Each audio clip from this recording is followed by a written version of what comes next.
राम स प्रेम कहू मुनि पाही। राम स प्रेम कहू मुनि पाही। नाथ कही हम के मग जाही। मुनि मनु बिहसि राम सन कही। सुगम सकल मग तुम कहूँ। सुगम सकल मग तुम कहूँ। साथ लागी मुनि शिष्य बुलाए।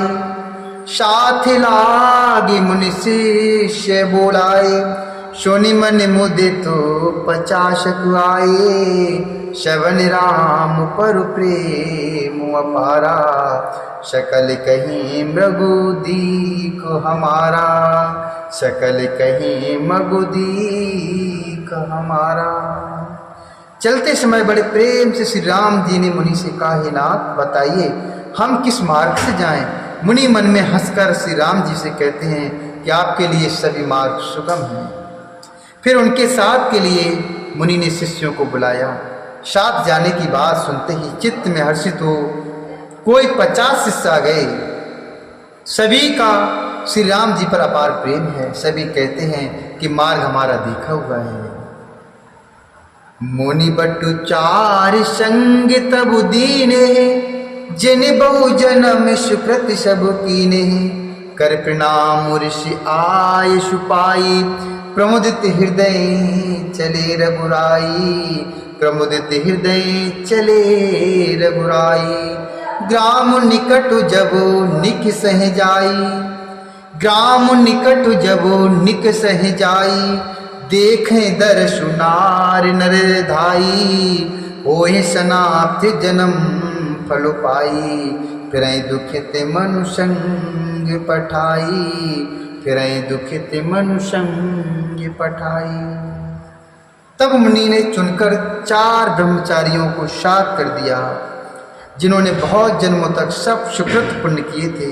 श्री रघुनाथ जी प्रणाम कर और ऋषि की आज्ञा पाकर हृदय में बड़े ही आनंदित होकर चले। जब वे किसी गांव के पास होकर निकलते हैं तब स्त्री पुरुष दौड़कर उनके रूप को देखने लगते हैं। जन्म का फल पाकर वे सदा के अनाथ शनाथ हो जाते हैं और मन को नाक के साथ भेजकर शरीर से साथ न रहने के कारण दुखी होकर लौट आते हैं। विदा किए बटु विनय करे।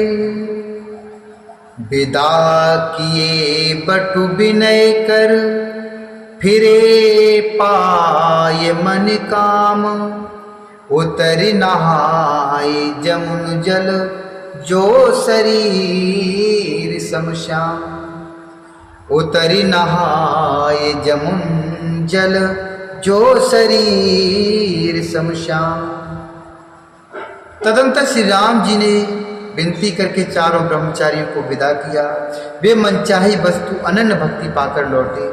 यमुना जी के पार उतरकर सबने यमुना जी के जल में स्नान किया जो श्री रामचंद्र जी के शरीर के समान ही श्याम रंग का था।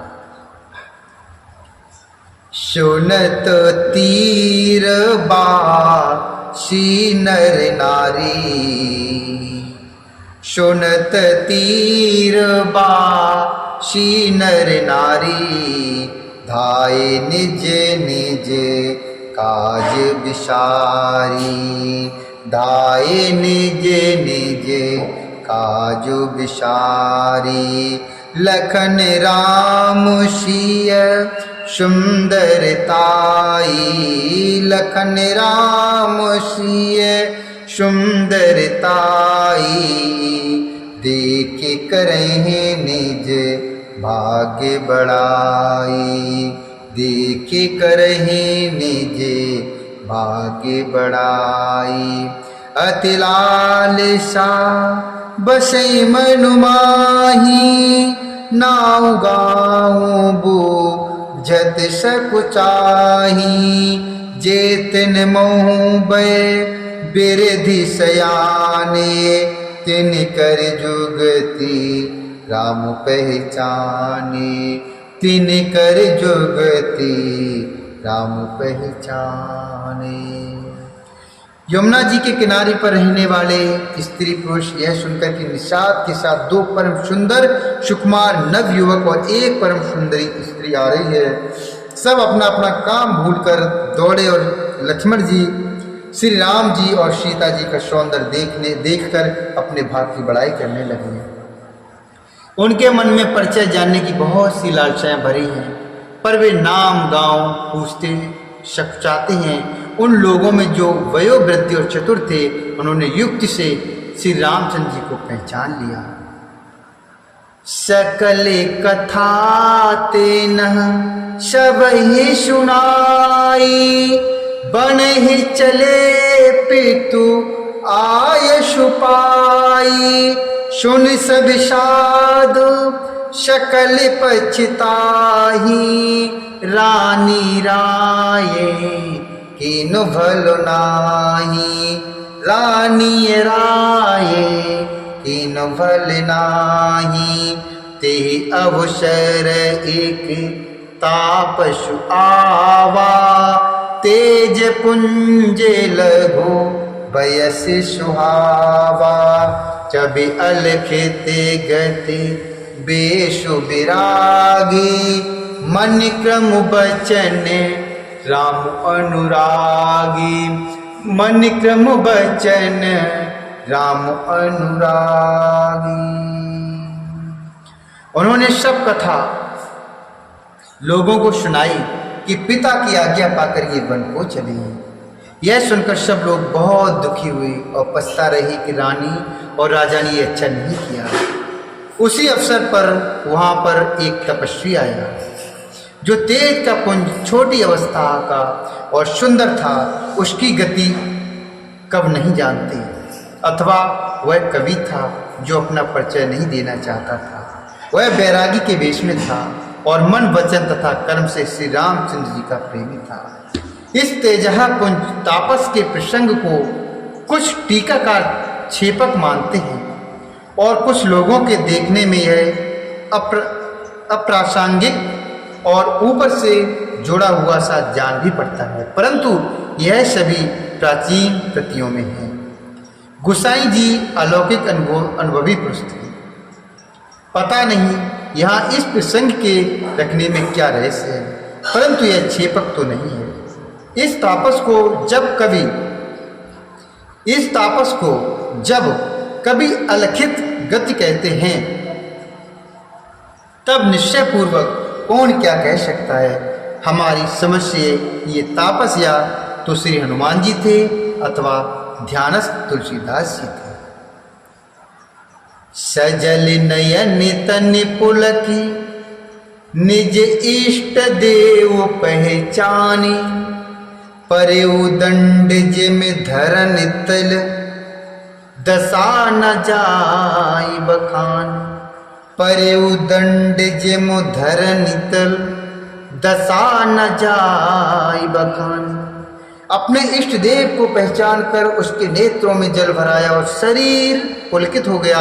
वह दंड की भांति पृथ्वी पर गिर पड़ा। उसकी प्रेम विह्वल दशा का वर्णन नहीं किया जा सकता। राम सप्रेम पुलक उर्लावा, परम रंग के जनु पार सुपावा। मनहु प्रेम पर मारत दो, मिलत धरे तन कह सब को। बहुरी लखन पायन सुई लागा, लीन उठाई उमगी अनुरागा। पुण्य सिय चरण धूर धर सीसा, जननी जान शिशु दीन असीसा। पुण्य सिय चरण धूर धर सीसा, जननी जान शिशु दीन असीसा। जननी जान शिशु दीन असीसा। श्री राम जी ने प्रेम पूर्वक पुलकित होकर उसको हृदय से लगा लिया। उसे इतना आनंद हुआ मानो कोई महादरिद्री मनुष्य पारस पा गया।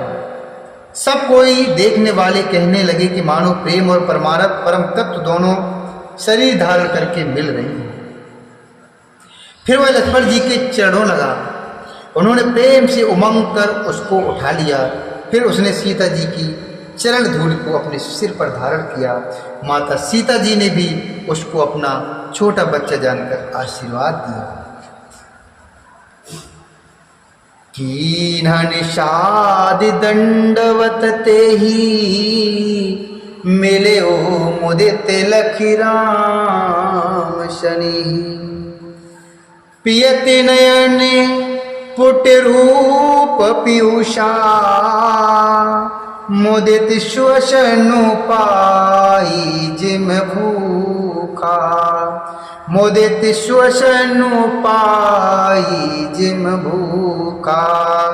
ते पितु मातु कहू सखी कैसे जिन पठे बन बालक ऐसे। राम लखन सिय रूप निहारी होय स्नेह बिकल नर नारी। राम लखन सिय रूप निहारी होय स्नेह बिकल नर नारी।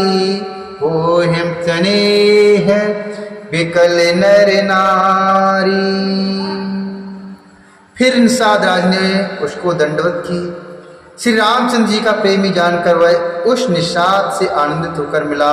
वह तपस्वी अपने नेत्र रूपी दोनों से श्री राम जी की सौंदर्य सुधा का पान करने लगा और ऐसा आनंदित हुआ जैसे कोई भूखा आदमी सुंदर भोजन पाकर आनंदित होता है। इधर गांव की स्त्रियां कह रही हैं, हे सखी कहो तो वे माता पिता कैसे हैं जिन्होंने ऐसे सुंदर सुकुमार बालकों को वन में भेज दिया है। श्री राम जी, लक्ष्मण जी और सीता जी के रूप को देखकर सब स्त्री पुरुष स्नेह से व्याकुल हो जाते हैं। तब रघुवीर अनेक विधि सखई शिखावनु दीन। राम रजाय सुशीष धरे भवनु गवनु ते कीन। राम रजाय सुशीष धरे भवन गवनु ते कीन। तब श्री रामचंद्र जी ने शका गुह को अनेकों तरह से घर लौट जाने के लिए समझाया। श्री रामचंद्र जी की आज्ञा को सिर चढ़ाकर उसने अपने घर को गमन किया। बोली श्यावर रामचंद्र भगवान की जय। बोली श्री हरि नारायण भगवान की जय। बोली श्यावर रामचंद्र भगवान की जय। बोली शंकर भगवान की जय।